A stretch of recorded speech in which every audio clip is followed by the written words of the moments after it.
जिल्हा परिषदेचं कारण आचारसंहिता होती मधल्या काळामध्ये अनेक कामं जनतेचे ग्रामीण भागातल्या ग्रामपंचायतीचे घरकुलाचे असतील, रस्त्यांचे असतील, आरोग्य केंद्रांचे असतील, शिक्षकांचे असतील, शाळा खोल्यांचे असतील, असे अनेक विषय पेंडिंग होते आणि त्याच्याविषयी मुद्दाम आढावा घेण्यासाठी सीओ साहेबांबरोबर सगळ्या अधिकाऱ्यांबरोबर चर्चा करण्यासाठी मी आलो होतो। चांगल्या पद्धतीनं बैठक झाली कारण हा जिल्ह्यातील ज्या ज्या योजना ज्या अधांतरी राहिलेल्या आहे, मागे राहिलेल्या आहे, विशेषतः घरकुलाच्या योजना असतील, कित्येक गोष्टीला अजून सरकारचं केंद्राचं अनुदान येत नाही, राज्याने काही असतं। आता जसं निजामकालीन शाळा आहे, इथं मंत्रिमंडळाची बैठक झाली, 20% जे लोकसहभाग असतो तो द्यायचं सरकारने कबूल केलं, अजून काहीच केलेलं नाही। म्हणून अशा ज्या ज्या काही विषय घरकुल असतील, आता प्रधानमंत्री घरकुल मागच्या 2 वर्षांना कुठं आलेलेच नाही। मग या सगळ्या विषयात सीओ साहेबांशी चर्चा करून, कारण अधिवेशन सुद्धा तोंडावर आहे, राज्य सरकारकडे याचा पाठपुरावा करावा लागेल आणि मला असं वाटतं या जिल्ह्याच्या विकासाच्या हेतूनं मी ती भूमिका सातत्याने घेत आलोय। आताही मला असं वाटतं मी सगळ्या प्रशासनाकडून असा रिव्ह्यू घेतलेला आहे। अधिवेशनामध्ये राज्य सरकार असेल, राज्य सरकारचे मंत्री असेल, त्यांच्याशी चर्चा करून समन्वय साधून हे सगळे प्रश्न जिल्ह्याच्या विकासाचे मार्गी लावण्याचा संकल्प या बैठकीत आम्ही केला। एक शाळाही मंजूर केली तुम्ही, उर्दू शाळा सुरू केली। सोमवारपर्यंत ती शाळा होती, 9वीचा वर्ग सुरू झाला पाहिजे, त्याचा प्रस्ताव वेळेत आला नव्हता।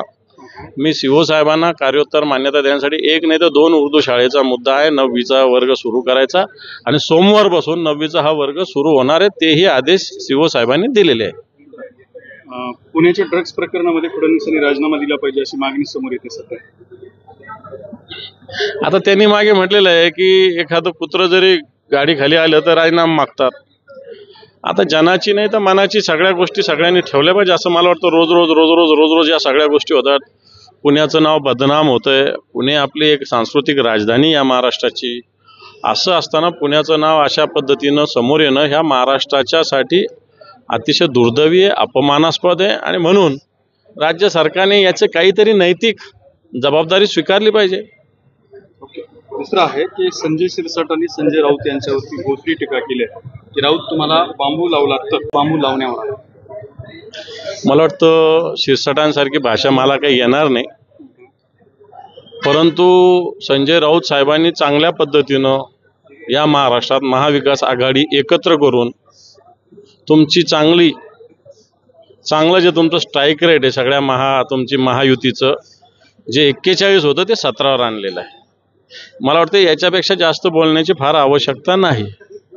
आपल्या संभाजीनगर जिल्हा परिषदेमध्ये ज्या काही बदल्या झाल्या होत्या शिक्षकांच्या, तर त्याच्यावरून काही आक्षेप निर्माण झाले या संदर्भात। परिषदेच्या शिक्षकांच्या बदल्याच्या संदर्भात विभागीय आयुक्तांनी चौकशी केलेली आहे, इथल्या काही प्रशासकीय कारणावर त्यांनी बोट ठेवलेलं आहे। मी या संदर्भात राज्य सरकारच्या शिक्षण विभागाकडे तक्रार केलेली आहे। आता इथं त्यात बोलण्याचा काही प्रश्न नाही, राज्य सरकारकडेच ते बोलावं लागेल आणि येणाऱ्या अधिवेशनात मी ते बोलणार। Okay, thank you.